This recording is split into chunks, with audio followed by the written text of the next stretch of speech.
Los desiertos ocupan casi un tercio de la superficie del planeta y van en aumento.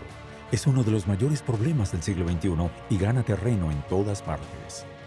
Los desiertos son objetos dinámicos que están en evolución y constantemente tenemos que lidiar con su progreso. Por eso son una fuerza de la naturaleza. La desertificación amenaza el 40% de la superficie de la Tierra.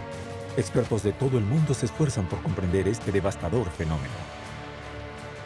Debido a esta desertificación, a veces vemos dunas, una clara señal de que el desierto se acerca. Gracias a la ciencia ahora sabemos cómo nace un desierto y cómo se mueven las dunas de arena. Si bien los expertos han logrado algunos avances en los misterios de la desertificación, aún no pueden intervenir en el desarrollo de las dunas. Entre las dunas más móviles, las más grandes avanzan por lo general 1 metro por año y las más pequeñas entre 30 y 50. Como resultado, regiones enteras están rodeadas de arena como el sur del Sahara. Si no se hace algo, los 44 millones de habitantes de la zona se verán obligados a abandonar sus hogares. Aquí muchas personas han tenido que abandonar sus hogares debido a la invasión de la arena que los ha cubierto por completo. La región vive con los días contados. Se preguntarán por qué. Veremos cómo la desertificación es capaz de tomar formas aún más extremas. Las tormentas de arena son un fenómeno que rara vez se veía hace unas décadas, pero que ahora está azotando al mundo. Pensamos que era niebla, pero en realidad es arena. Es increíble. En septiembre de 2015, un muro de arena sacudió a varios países del Medio Oriente y los sumergió en una enorme nube de polvo del desierto.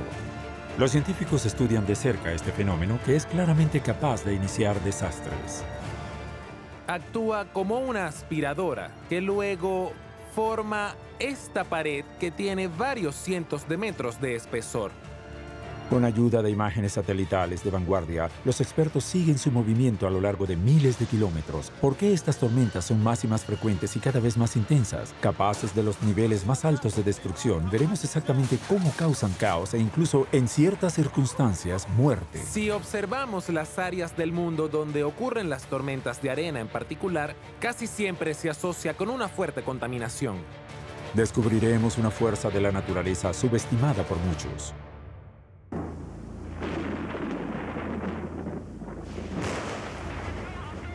Tierra feroz.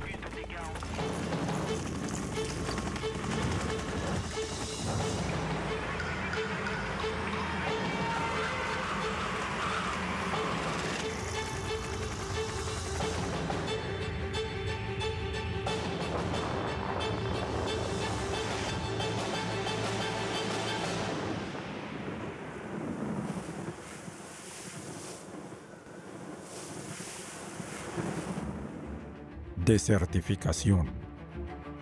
El desierto gana terreno. En los últimos 50 años, alrededor del mundo, su movimiento ha aumentado. Un fenómeno que consiste en tierras áridas y semiáridas. Es decir, casi la mitad de la superficie de nuestro planeta, donde vive casi un tercio de la población. Los científicos estiman que si no se hace algo para combatir la desertificación, cada año se perderán 10 millones de hectáreas de tierra fértil, una quinta parte de Francia. Cada continente se ve afectado por esta catástrofe, pero uno en particular es el más perjudicado: África. Aquí yace el desierto más grande del mundo con 9 millones de kilómetros cuadrados, el desierto del Sahara. En un siglo ha crecido más del 10%. Pueblos, caminos y ríos están enterrados bajo la arena. Las tierras fértiles desaparecen, como en Mauritania, un país donde 2/3 de la tierra se compone de desierto. Su capital, Nuakchot, fue construida en la entrada del Sahara en los años 60. Hoy en día, varios distritos están amenazados por la erosión y la sedimentación. A solo 40 kilómetros al este, el pueblo de Erebin casi ha sido borrado del mapa. Para llegar a la entrada de su hogar, esta mujer ahora debe cruzar una duna. Tengo miedo porque la arena entra por todas partes de la casa e incluso por encima de nosotros. Entra por las puertas y también por las ventanas. Es peligroso. Somos 4 los que vivimos aquí y es igual en las otras casas y familias que habitan el pueblo. En este país, el problema parece empeorar cada año. Los datos del gobierno muestran que las dunas avanzan de 6 a 10 kilómetros cada año. Entonces, ¿cómo es posible este avance? Los científicos han logrado identificar la dinámica de estas colinas de arena. Para entenderla, primero debemos ir a sus orígenes. En el Sahara, estas dunas se acumulan en grandes cuencas, enormes mares de arena que lucen como olas y océanos. Cubren casi el 20% de la superficie del desierto. Los llamamos ergs. Los grandes ergs, oriental y occidental, o el arenoso mar de Libia, se encuentran entre los más famosos y no se formaron por casualidad. Los mares de arena se encuentran con mayor frecuencia donde los vientos convergen entre sí. Una vez que esto ocurre, su intensidad disminuye, de modo que la arena se acumula en escalas de tiempo geológicas. Estas grandes acumulaciones de arena se crean así. La arena ha sido erosionada de las montañas y luego arrastrada fuera de estas hacia la región. La arena proviene del proceso de erosión de la roca. Al principio es una gran piedra. Esta gran piedra es erosionada y transportada por los ríos y por el viento. El deterioro químico opera sistemáticamente y terminamos con un grano de arena que es del tamaño de 1/10 de milímetro. Este material es una pesadilla para los especialistas porque sus propiedades físicas desafían las leyes de la naturaleza. En el Complex Matter and Systems Laboratory, los científicos estudian cada aspecto de la arena. La arena siempre es un poco sorprendente porque es tanto líquida como sólida. Es líquida porque llena un recipiente, que es la definición de líquido, pero al mismo tiempo es sólida porque se le puede aplicar gravedad o fuerza y resiste. Esto transita con suficiente fuerza o no, entonces, si supera un umbral de fuerza, comienza a fluir como un líquido, y si no hay suficiente, comienza a fluir como un sólido. La arena es la materia prima de la que se componen las dunas. Para moverse necesitan un segundo ingrediente, el viento. Se crea cuando la presión atmosférica difiere de un lugar a otro. El aire en la zona de alta presión, un anticiclón, se precipitará hacia la zona de baja presión, la caída, produciendo viento. En el desierto comienza a interactuar con la arena que se convierte en su juguete. Se mueven de diferentes maneras. Podemos ilustrarlo soplando sobre azúcar. Puedes ver que cuando soplen harán que los granos se arrastren unos sobre otros y se enrollarán. Por eso lo llamamos reptación. La naturaleza del movimiento de los granos de arena varía según el tamaño. Son las partículas más grandes las que reptan. En cuanto a las más pequeñas, ocurre otro fenómeno. Si empiezan a soplar más fuerte, verán que habrán algunos granos que podrán ser expulsados. Esto se llama saltación. Por lo tanto, el grano se expulsa, vuela y eventualmente cae bajo el efecto de su propio peso. El hecho de caer de nuevo e impactar en el lecho sedimentario pone en movimiento a los otros granos que también podrán volver a la saltación. La saltación y la reptación son los dos modos principales de movimiento de los granos de arena que resultan en la creación de una duna. Las dunas son una interacción entre el viento y una superficie erosionable. Entonces, si imaginamos que en esta superficie hay un pequeño bulto y que este bulto modifique el viento, haciendo que el viento vaya un poco más rápido hacia arriba y un poco más lento hacia abajo, este viento estará en su velocidad máxima un poco antes de llegar arriba, pero la velocidad del viento disminuirá en la parte superior, ya que si disminuye la velocidad, significa que puede transportar menos arena y por lo tanto la arena se depositará en la parte superior del bulto. Esta interacción entre la topografía y el viento significa que una pequeña protuberancia aumentará en altura y formará una duna. Sin embargo, contrariamente a la creencia popular, las dunas también se forman fuera del desierto. Esta es una de las consecuencias de la desertificación que afecta más a la humanidad. El resultado de una serie de efectos recurrentes. Este proceso de degradación de la tierra comienza con la desaparición gradual de la cubierta vegetal. Sin la cubierta, los vientos dañan los suelos y lo convierten en polvo. Luego la lluvia fluye y se evapora en lugar de infiltrarse en el suelo. Estos fenómenos de erosión llevan consigo los nutrientes y las materias orgánicas contenidas dentro de la Tierra. Si no llueve durante mucho tiempo, la superficie se agrieta y en la etapa final aparece la roca, despojada de su arena. La desertificación es irreversible. Como resultado de la desertificación, a veces vemos que aparecen dunas en los campos cuando el suelo ya es arenoso. Bajo la acción del viento, se formarán dunas y esto nos dice que el desierto ha llegado. De hecho, esa arena no proviene del Sahara, se formó en ese lugar. Se está formando un desierto. Varios factores pueden desencadenar tal desastre. Los primeros están relacionados con el clima. En primer lugar, las sequías, una falta ocasional de agua, pero suficiente para que el medio ambiente se vea afectado. Sus consecuencias pueden ser devastadoras. Es cierto que la desertificación no comenzó ayer, pero la comenzamos a tomar en serio después de las grandes sequías que afectaron al Sahel. En especial en los años 70. Fue una catástrofe humanitaria sin precedentes y provocó una conciencia que hizo que este tema se convirtiera en un asunto internacional. El Sahel, una franja semiárida que limita con el sur del Sahara, alberga un ecosistema frágil.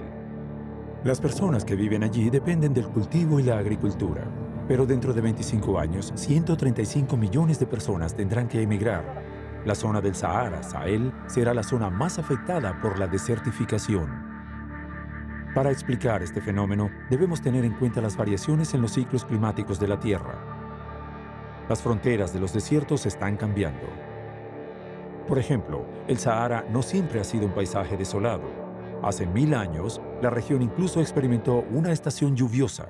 El Sahara está en perpetua evolución. El Sahara ha sido verde, ha estado cubierto de lagos, ha estado cubierto con ríos y se volverá verde de nuevo durante los ciclos climáticos. Por lo que no debemos sorprendernos, realmente es un sistema en constante evolución.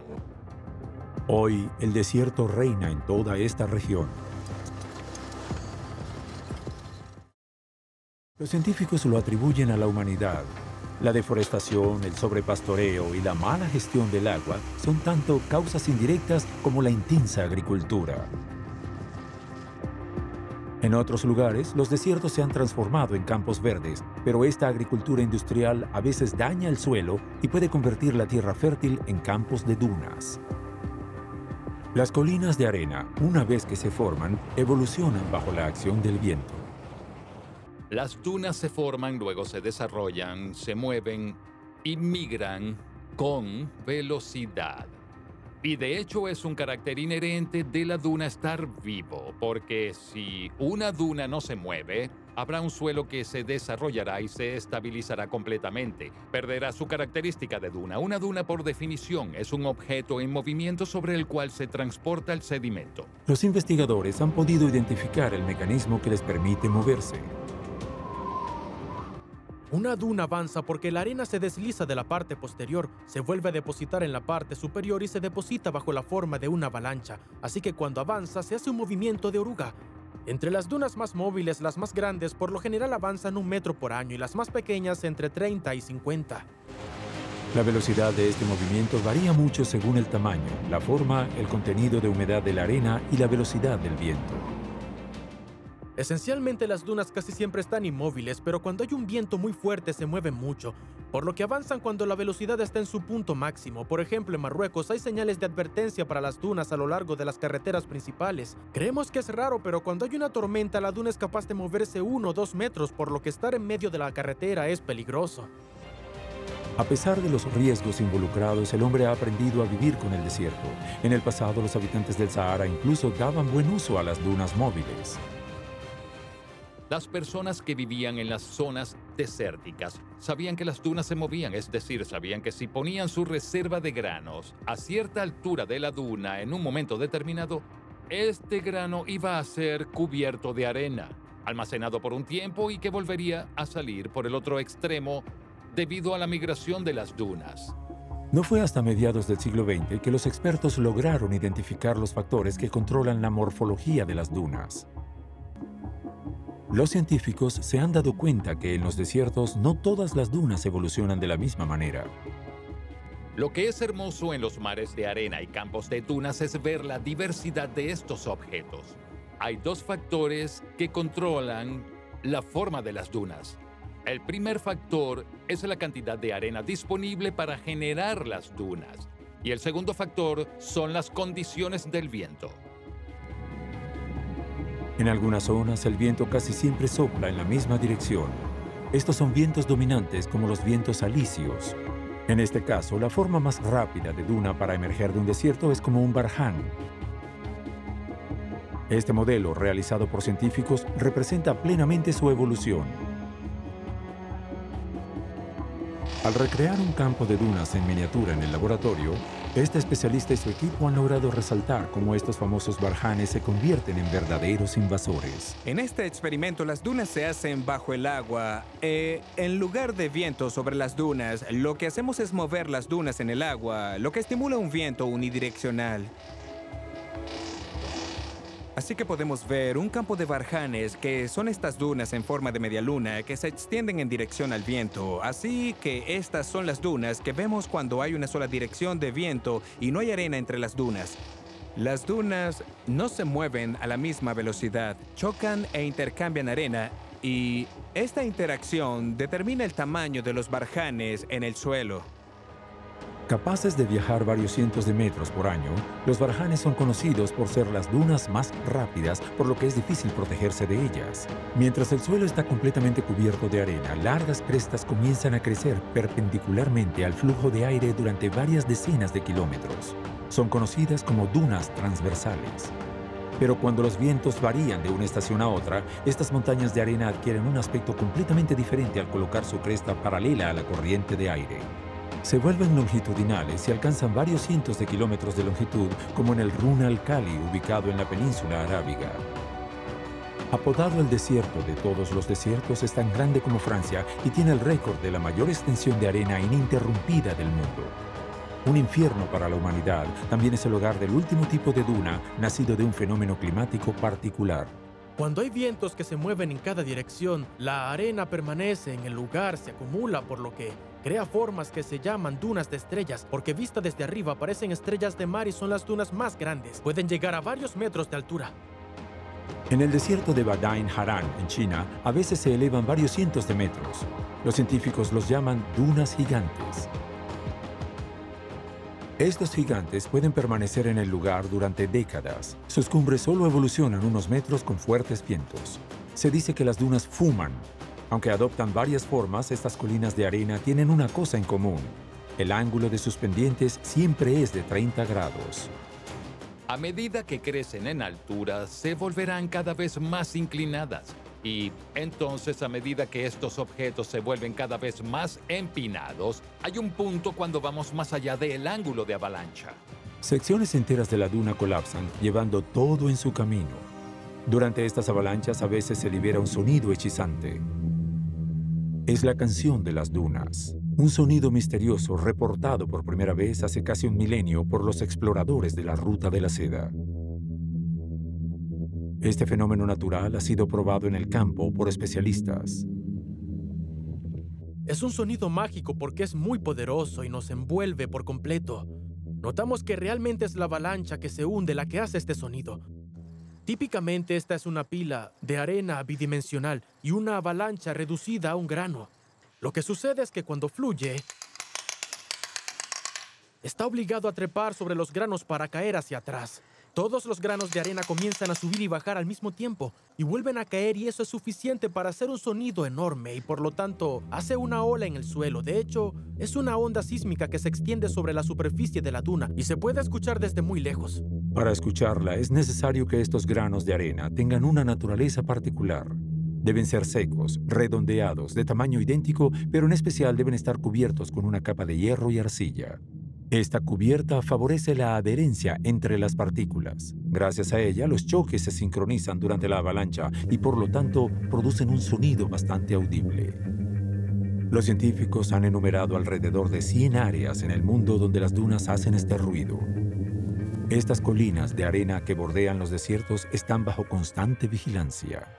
Los desiertos son objetos dinámicos que están en evolución y constantemente tenemos que lidiar con su progreso. Por eso son una fuerza de la naturaleza. Una fuerza de la naturaleza que puede convertirse en tormentas reales que barren todo a su paso. Ahora sabemos que las dunas se crean bajo la acción del viento gracias al mecanismo de reptación que hace que los granos de arena rueden al nivel del suelo y también la saltación que los mueve en saltos cortos. Las partículas más finas del desierto pueden volar en el aire. Existe un tercer modo de transporte conocido como suspensión. Es decir, que los granos se pueden transportar a gran altura a una gran distancia y a veces observamos la suspensión durante las tormentas de arena. Marzo de 2018, Sudán. Un muro de arena azota su capital, Jartum. Esta escena ocurre cada vez más a menudo en África e incluso en Medio Oriente, como aquí en Kuwait. Regiones enteras son tomadas sin aviso por un apocalipsis. Abril de 2015, Dubái, alrededor de las 3 p.m. Los Emiratos están teñidos de un color naranja. La visión se limita a menos de 500 metros. Los turistas no pueden hacer nada ante tal fenómeno. Acabamos de llegar esta mañana de Inglaterra y estamos sorprendidas. Nunca hemos visto esto antes. Esperábamos cielos azules. Pensamos que era niebla, pero en realidad es arena. Es increíble. Un evento que puede tener consecuencias devastadoras. Febrero del mismo año, una tormenta del Sahara arrasa Alejandría en Egipto. Deja atrás un paisaje de desolación. Sus ráfagas de arena causan un gran daño cubriendo las calles con una gruesa cubierta oscura. No pudimos salir de la casa ayer debido a las condiciones climáticas. Se esperaba que mejoraran, pero no lo hicieron. Tanto Alejandría como el Cairo están paralizadas. Estas enormes nubes son capaces de dañar las economías de países enteros. Marzo de 2010. Toneladas de arena de los desiertos chinos cubren Pekín en cuestión de segundos. Las autoridades emiten una alerta de contaminación. Vi que el cielo se tornó amarillo y el aire se llenó de arena. Me preocupa que mis pulmones se hayan visto afectados. El polvo del desierto amenaza la salud de más y más personas. Solo en China, el episodio ha afectado a casi 270 millones de personas, extendiéndose en un área más grande que Francia. ¿Cómo explicamos estas gigantescas tormentas de arena que parecen multiplicarse en todo el mundo? Se necesitan 2 ingredientes. Arena, por supuesto, para transportarla a grandes distancias. El tamaño de los granos debe ser inferior a 100 micrones. El segundo componente son los vientos que se mueven a más de 30 kilómetros por hora. Varios fenómenos meteorológicos son capaces de crear tales vientos. Una de ellas la conocemos bien, es el resultado de las depresiones en el aire y la llamamos tormenta. Las tormentas de arena son un fenómeno meteorológico muy similar a los que se encuentran en Europa. Sin embargo, estos sistemas de clima se mueven sobre superficies desnudas y en movimiento. Y cuando el viento es lo suficientemente fuerte, movilizan las partículas de polvo y las mueven a grandes distancias. Estos grandes cúmulos de arena las hacen fácilmente reconocibles como tormentas de arena en lugar de tormentas convencionales. Estas tormentas se forman sobre zonas áridas y semiáridas, como Asia Central, China, la península arábiga e incluso África del Norte. Estas son las principales fuentes de polvo de desierto en el mundo. Cuando 2 masas de aire se encuentran por encima de estas regiones, el aire más cálido y ligero se eleva por encima del aire frío a través del efecto de succión. Durante este ascenso, el vapor de agua se condensa poco a poco y forma nubes. Debido a la rotación de la Tierra, este sistema comienza a girar. Su diámetro puede extenderse a lo largo de miles de kilómetros y así cubrir varios países. En las afueras de estos gigantes, los vientos pueden soplar durante casi una semana a más de 100 kilómetros por hora. Luego se levantan grandes cantidades de material y se crea una tormenta de arena.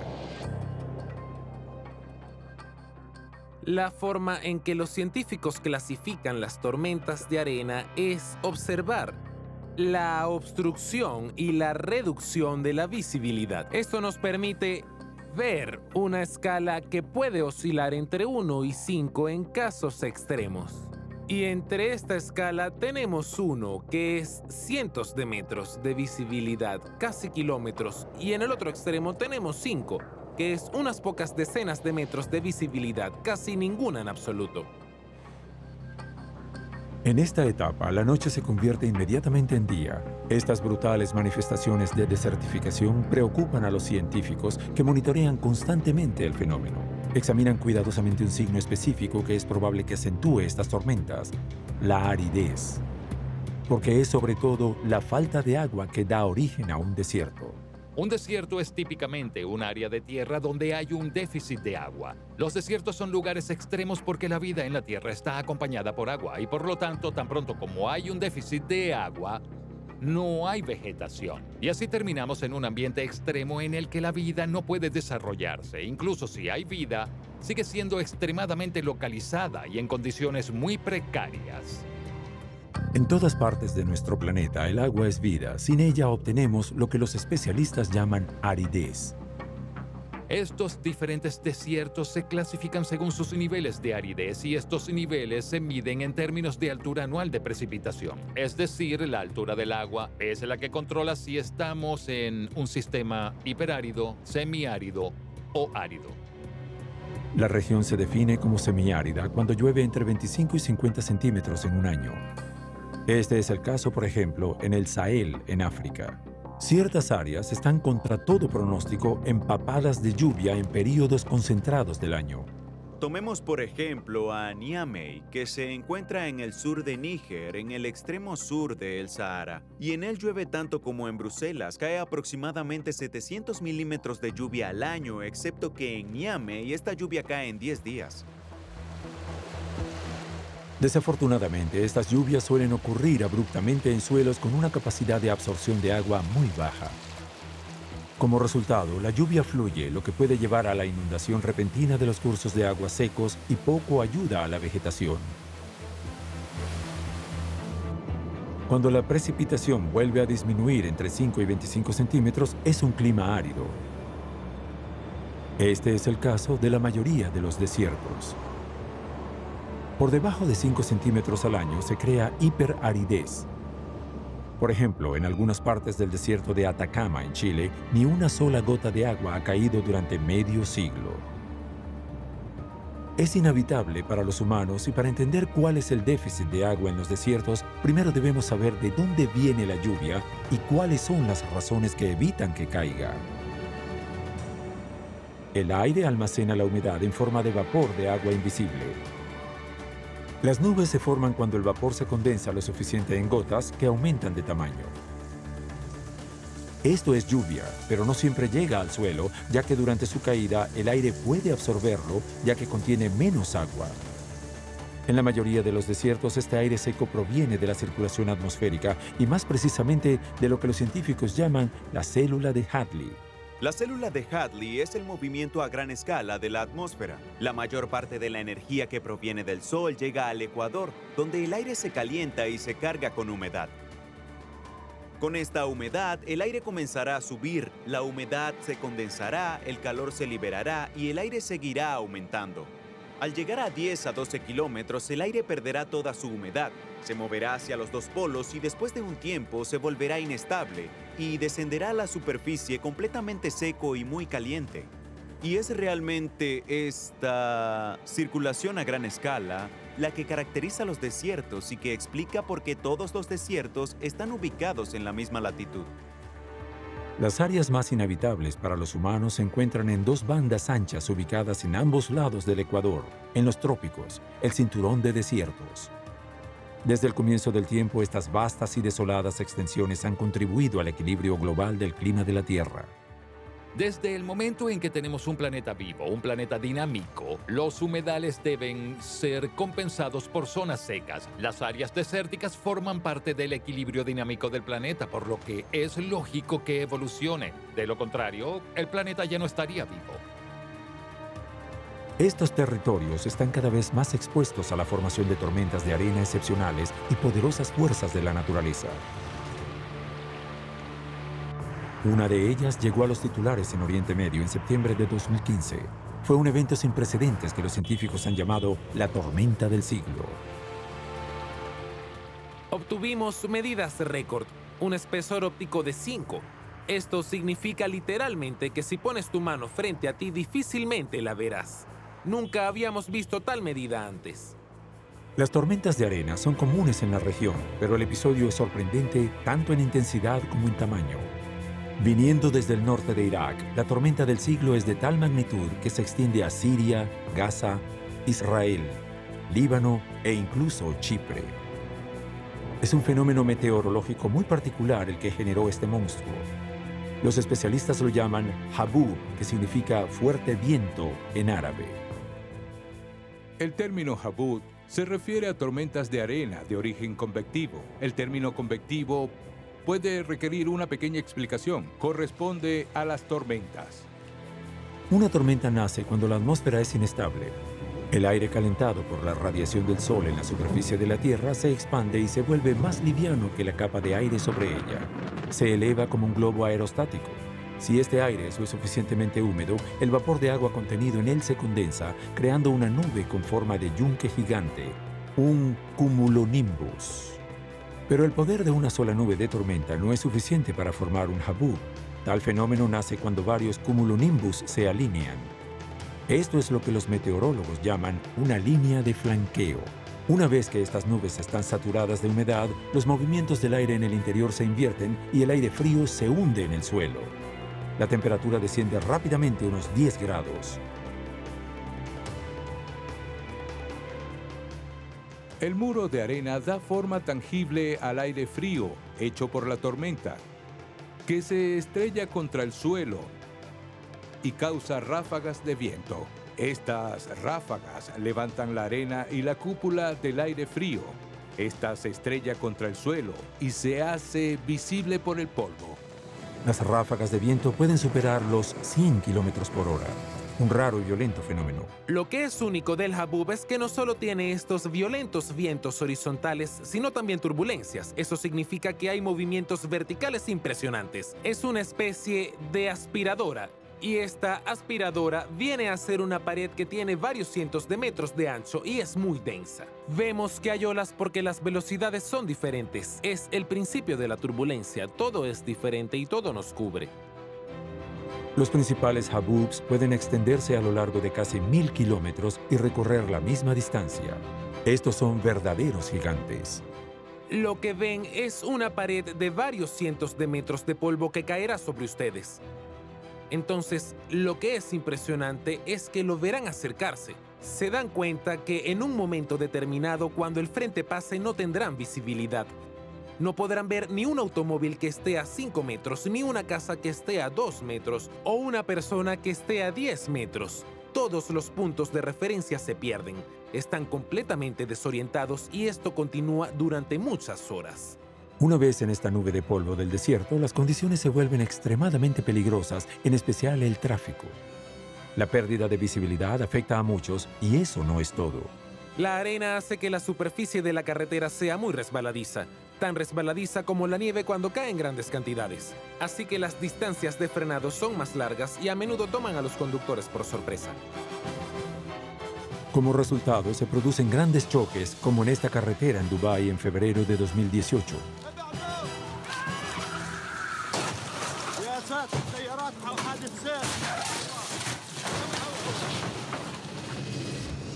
Y el peligro es aún más grave en el Medio Oriente. En 2015, ante el peligro de un habub para aviones en vuelo, varios aeropuertos tuvieron que cerrar la pista.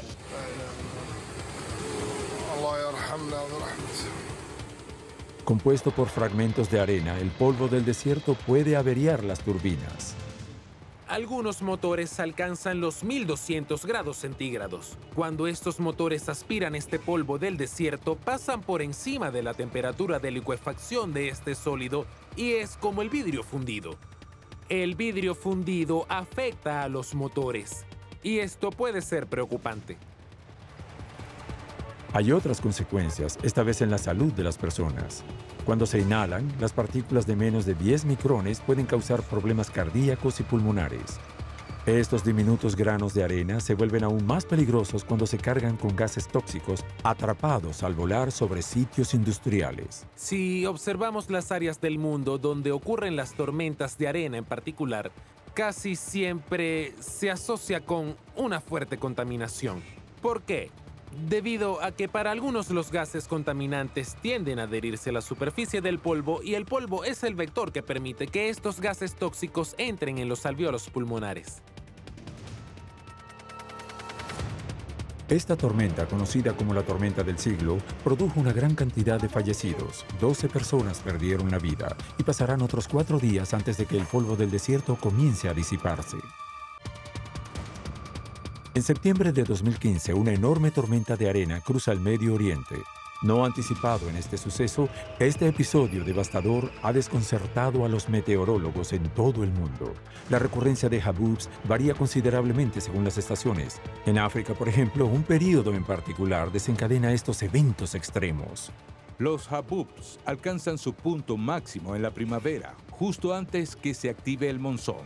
Es provocado por la inestabilidad en el aire, ya que es cuando la radiación solar es más fuerte. Tenemos más energía y mucho aire seco arriba, lo que crea inestabilidad convectiva. Habrá tormentas y además de esto, ya que aún no ha llovido mucho esta temporada, el suelo está expuesto, lo que lo hace vulnerable a la erosión del polvo. Al reconstruir la trayectoria de la tormenta del siglo, los científicos notaron que se extendió desde el norte al sur de Siria, donde la guerra había sido particularmente intensa en los meses previos al evento. Parece que el paso regular de tanques en toda la región dio lugar a la creación de grandes áreas de polvo, lo que hizo que la Tierra fuera extremadamente volátil. La guerra parece haber intensificado los fenómenos de la tormenta de arena y los especialistas no son optimistas.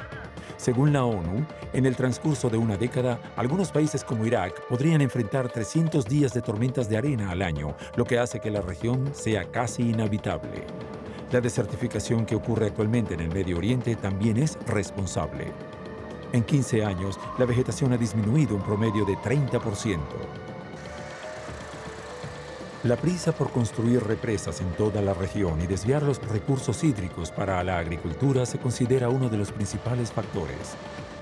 La humedad actúa como un adhesivo para el suelo. Cuando se seca, las tormentas de polvo son avivadas por los vientos. Parece que la humanidad no ha aprendido del pasado. También podemos ver la creación de zonas susceptibles, por ejemplo, en zonas donde los lagos se van a secar. Este es el caso del Mar de Aral, donde creemos que las tormentas han sido cada vez más frecuentes debido a que se está secando. Pero ya hemos observado este tipo de fenómenos en lagos más pequeños. Donde solía estar el Mar de Aral, ha surgido un nuevo desierto en el corazón de Asia Central. En los últimos 50 años, este enorme tramo de agua, que es el doble del tamaño de Bélgica, ha perdido 3/4 de su superficie. Es uno de los peores desastres ambientales del siglo XX. Miles de pescadores perdieron sus empleos y tuvieron que abandonar sus aldeas. La razón es que la Unión Soviética se decidió por el riego intensivo de los campos de algodón durante la década de 1960, riego que ha estado drenando el Mar de Aral durante medio siglo. Desde entonces, cada 3 días es arrasado por tormentas de arena, lanzando enormes cantidades de polvo de este nuevo desierto a la atmósfera. Tenemos entre el 10 y el 25% de la masa de polvo en la atmósfera causada por actividades agrícolas. Por ejemplo, en el sur de España actualmente existe un cultivo masivo de invernadero que requiere una gran cantidad de agua. Esto está drenando el suelo y solo está contribuyendo a la aparición de áreas semiáridas. Comprender si estas áreas son propensas a levantar polvo es, por lo tanto, un campo de estudio muy activo en la región del Mediterráneo. En áreas áridas, arar las tierras de cultivo con demasiada frecuencia y profundamente deja el suelo expuesto y el viento entonces levanta partículas finas. Desde 1900, el polvo fugitivo ha aumentado del 25% al 50% a escala global, según las pruebas realizadas por científicos. Hemos estado conscientes de estos sucesos durante mucho tiempo, debido al fenómeno del Dust Bowl que coincidió con la mayor crisis económica en la historia moderna de Estados Unidos en 1929. Los científicos se dieron cuenta rápidamente que el arado profundo había liberado polvo, y combinando esto con varios años de vientos muy fuertes, creó el Dust Bowl.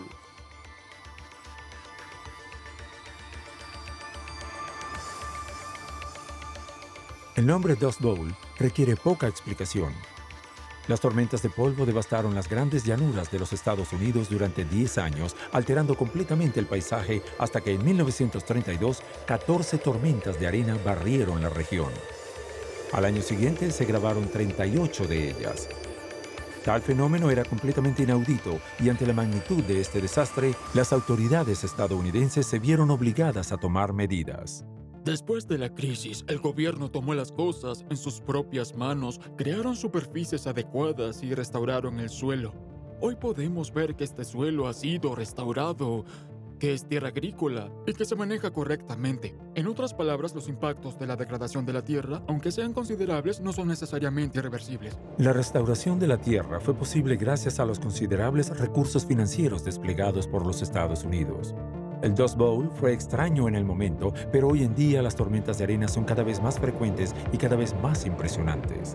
Con el calentamiento global, es probable que el fenómeno se intensifique, incluso extendiéndose a nuevas áreas. Tenemos la posibilidad, en un contexto de cambio climático, de ver un aumento de las condiciones secas, por ejemplo, en el sur de Europa o en los Estados Unidos. Esto conduciría a un suelo más seco, que bajo ciertas velocidades de viento emitiría polvo. Y luego existe la posibilidad de un cambio en la velocidad del viento que podría intensificarse. Pero en general, la ocurrencia de eventos más extremos sugiere que podríamos tener eventos con vientos más fuertes y, por lo tanto, tormentas con más polvo. Afortunadamente, la precisión de los pronósticos de tormentas de arena ha mejorado, principalmente gracias a la tecnología de vanguardia. Hoy en día existen dos tipos de herramientas utilizadas en la observación de estas tormentas. En primer lugar, está el satélite de observación que nos permite ver la creación de cúmulos de polvo y su dispersión en la atmósfera, y luego el modelado. De la misma manera que hacemos el pronóstico del tiempo, ahora también tenemos la posibilidad de predecir las tormentas de arena y el movimiento de las nubes de polvo en la atmósfera, desde su origen hasta sus diferentes zonas de transporte. Ante esta amenaza global, la Organización Meteorológica Mundial ha establecido un sistema de alerta para las tormentas de polvo en todo el mundo. Se basa principalmente en un centro de supercomputación con sede en Barcelona, España. Un dato, sin embargo, sigue siendo difícil de entender. La incertidumbre tiene que ver con las cantidades emitidas y transportadas y la capacidad de prever a qué concentración de polvo estaríamos expuestos durante el transporte, en Europa, por ejemplo. Y las tormentas de arena no solo afectan a las comunidades ribereñas. Una fracción de los polvos movilizados durante tales eventos puede elevarse a una altura de 5 kilómetros. Luego forman lo que los especialistas llaman un aerosol, una enorme nube que se puede observar desde el espacio. Un solo evento puede transportar a la atmósfera decenas de millones de toneladas de sustancia bajo la forma de partículas muy pequeñas, que tienen un tamaño de 1/10 de milímetro. Esto es apenas 1/10 parte del ancho de un cabello humano. Por eso son ligeras, para seguir los movimientos de las masas de aire. Entonces, si estas masas de aire se combinan con fuertes vientos, pueden transportar las partículas muy lejos. Un aerosol de polvo del desierto puede viajar por cientos, incluso miles de kilómetros, como se muestra en estas notables imágenes de satélite. Forma una densa capa de nubes que es capaz de absorber la luz solar. Al bloquear esta exposición al sol, ¿qué hacen estas partículas finas? Bueno, van a reducir la radiación que llega a la superficie y de esta forma reducirán la temperatura de esta superficie. Por lo tanto, en el espacio de un día puede bajar la temperatura de la superficie de 2 a 3 grados durante una tormenta severa. Sorprendentemente, las tormentas de arena contribuyen a enfriar el planeta. La vida útil de los polvos del desierto en la atmósfera varía de algunas horas a más de 10 días. Cuando los vientos en altitud se debilitan, se extienden por la superficie de la Tierra. Los aerosoles producidos en los desiertos asiáticos pueden transportarse más allá del Pacífico. Incluso podemos encontrar rastros de estas partículas en los polos de la Tierra, así que son transportadas a grandes distancias. Y mientras más lejos viajan, menos partículas habrá. Los aerosoles constituyen el 40% de las partículas emitidas a la atmósfera cada año. De manera similar, la arena proveniente del Sahara, que es transportada por las depresiones, puede llegar a Europa, lo que cambia nuestro clima. Cuando esta arena se vuelve a depositar, se produce una variedad de consecuencias no deseadas. Estos aerosoles pueden acumularse como materia seca y a veces podemos verla en vehículos, especialmente en el sur de Francia. Pero también puede ser depositado por la precipitación, lo que llamamos lluvia de sangre, que es cuando la lluvia normal cambia al color del polvo.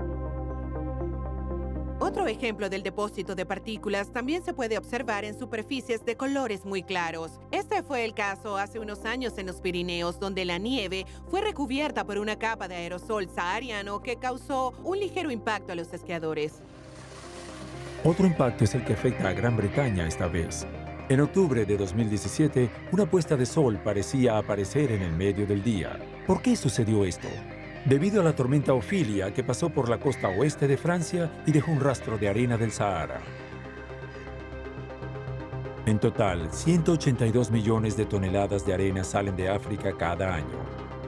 Es la mayor fuente de polvo del desierto en nuestro planeta, a veces creando efectos beneficiosos. Los científicos de la NASA han descubierto que cerca de 28 millones de toneladas llegan a la selva amazónica, suficiente para llenar más de 100.000 remolques. Las partículas de polvo contienen nutrientes esenciales para las plantas, incluyendo 22.000 toneladas de fósforo. Las miles de toneladas de fósforo que se depositan en el Amazonas ayudan a que ciertas plantas crezcan y que a su vez podrían resultar ventajosas si se integran en la vegetación del Amazonas. La cantidad de arena transportada al Amazonas varía de año en año. Esta fluctuación está estrechamente relacionada con la precipitación que se produce en el Sahel, una franja de tierra que consta de áreas semiáridas en el Sahara meridional. Cuanto más seco está, más se transporta la arena a la Amazonía el año siguiente. Es una de las consecuencias directas de la desertificación. China es otra parte del mundo que se ve afectada por estos efectos. El desierto de Gobi y el Taklamakan, entre muchos otros, ocupan casi una cuarta parte del país y se están expandiendo hacia Pekín a un ritmo alarmante. Cada primavera las tormentas llevan alrededor de 1 millón de toneladas de arena hacia el este. Las primeras dunas están situadas a menos de 80 kilómetros del norte de la capital. Una amenaza tan grande que la gente de China incluso la ha llamado el dragón amarillo. ¿Cómo llegó el país a esto? Todo comenzó en la década de 1950. La razón de esta desertificación es bastante conocida.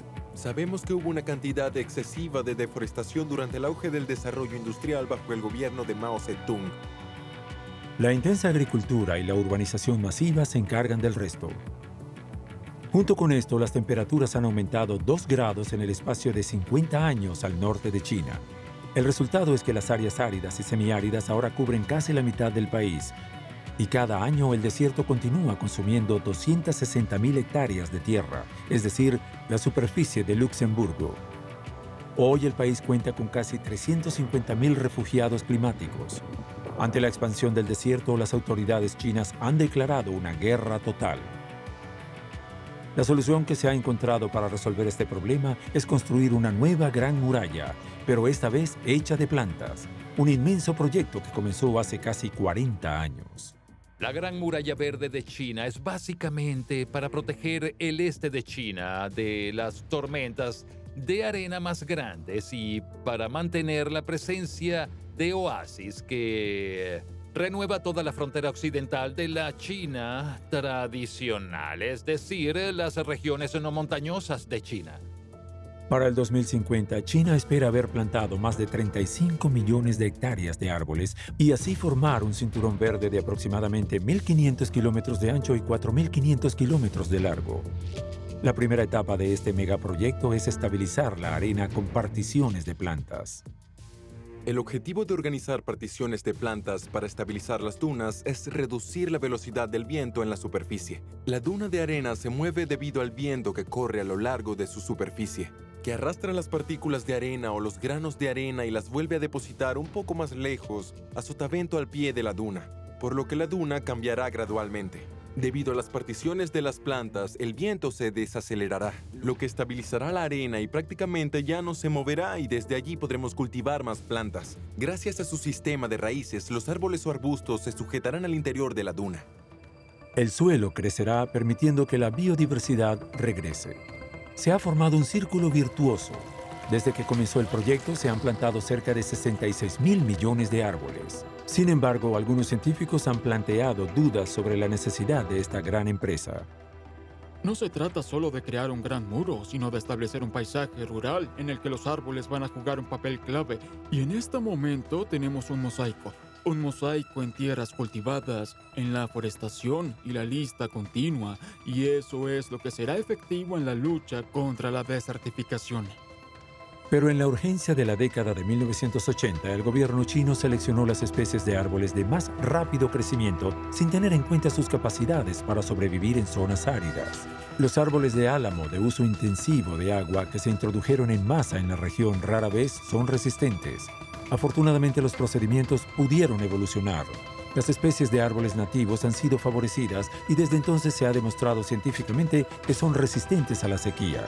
De esta manera, según las autoridades, miles de hectáreas de desierto están en proceso de estabilización y el número de tormentas se ha reducido en un 20% en los últimos años. Frente a la desertificación, ahora es el turno de África de involucrarse. No menos de 10 países esperan erigir una enorme barrera verde en el Sahara del Sur. Conectaría Senegal en el oeste a Djibouti en el este, es decir, 15 kilómetros de ancho y 7.600 kilómetros de longitud.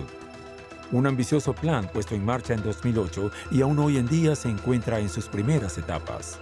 Por ahora, solo Senegal se ha embarcado en esta empresa excepcional. Sin embargo, la lucha contra esta fuerza de la naturaleza es la preocupación de todos. La desertificación es un problema importante para el planeta en la medida en que 2.000 millones de personas viven en una región desierta. Podemos decir que con la desertificación y el crecimiento constante de la población, especialmente en las zonas más pobres, cada vez más personas necesitarán alimentos para comer. Debemos luchar contra el problema y mejorar la función de los ecosistemas. A pesar de la amenaza de la desertificación, aún hay tiempo para actuar. Para los científicos, la lucha contra esta carga está en marcha gracias a la organización de una agricultura sostenible, un buen riego del suelo y la conservación de los bosques. La batalla contra los desiertos y las tormentas de arena apenas ha comenzado.